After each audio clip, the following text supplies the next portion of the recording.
Hello friends, this is Reckless Tempest, Value Grinder Extraordinaire. Today I'm going to go over what are the top cards you need to get for your Krrik deck from Zendikar Rising. Before we begin, please click the subscribe button down below to get notified when I craft new VODs on Runeterra and MTG news, finance, and gameplay.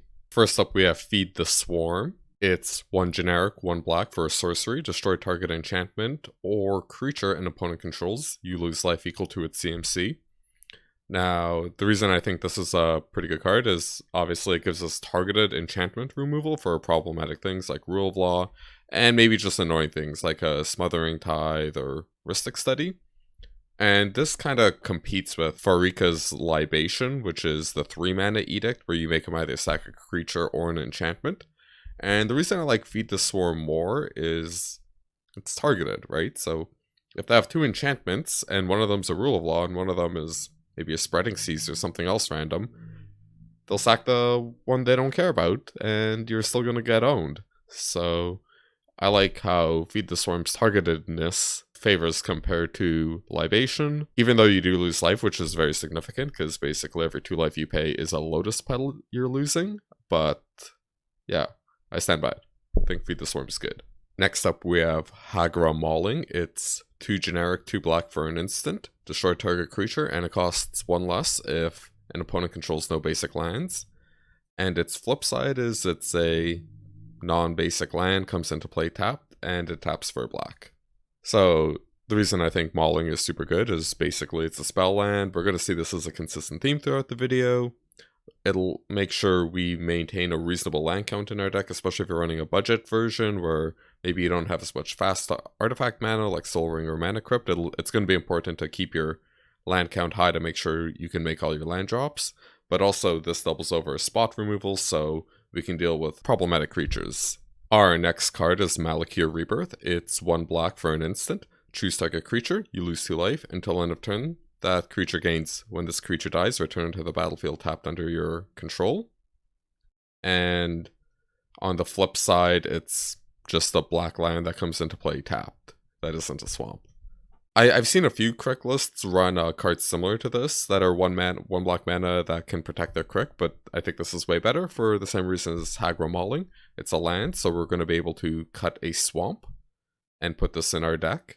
Maybe we count them as half lands, but this is a nice way to protect our Krrik. In addition, we can maybe do some memes with Sacrifice, which is 1 black mana, sack a creature, add black equal to its CMC.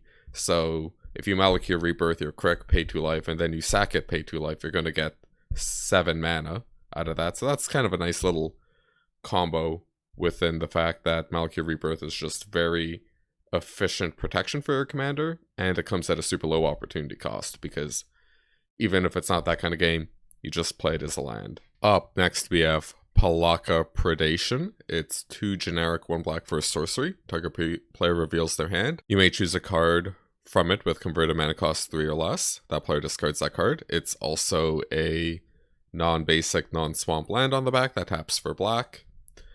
You know, as most Krrik decks are combo decks, we don't like counterspells. Blue is either the best or second best color in Commander. And after the first few targeted discard cards, there's kind of a big drop off. So being able to get your targeted discard count up higher is kind of nice. Even if it is 3 mana, it's kind of crappy, but the fact that it has a nice backdoor side of it helps us make our land drops makes Predation make the cut. And lastly, we have Agadeem's Awakening. It's 3 black and X for sorcery. Return from your graveyard to the battlefield any number of target creatures that each have a different converted mana cost X or less. And its backside, just like with almost every other card I brought up, it is a black non-basic land that's not a swamp, but you can pay 3 life for it to come into play untapped instead of tapped. Now, this actually kind of didn't make the list, and I know that's kind of weird considering the last card we went over, but when you look over most Krrik decks, they are kind of creature light. On the flip side though, if you have a Krrik in play, even if you're only returning 1 thing to play, you're paying 6 life and your target's converted mana cost. It's kind of like a pretty good floor for a land, for a card that is still a land, which is the common theme of everything in this video. Lands that are spells that should play a high land count so you don't get mana screwed as often are very, very good. We were learning that in Standard, and over time, right, people are adding more and more of these mythic lands to their decks that are also spells. And also, if you're running maybe more of a budget version of the deck that focuses more on creature loops, using Krrik and die triggers and Phyrexian or Ashnod's Altar, I think this card just becomes way better. Whereas in kind of like the 10 creature Krrik decks, it's maybe a little more middling. So maybe you could not put it in there if you want to save yourself $16 or something. So those are my top cards for your Krrik deck that you can get from Zendikar Rising. If I missed something or if you have any questions, please let me know in the comments. Also, I have a video on the top 6 cards you should throw into your rogue deck, which you can find in the little card above. Lastly, check out my eBay store for sweet value or my Twitch stream, links in the description below. See you next time.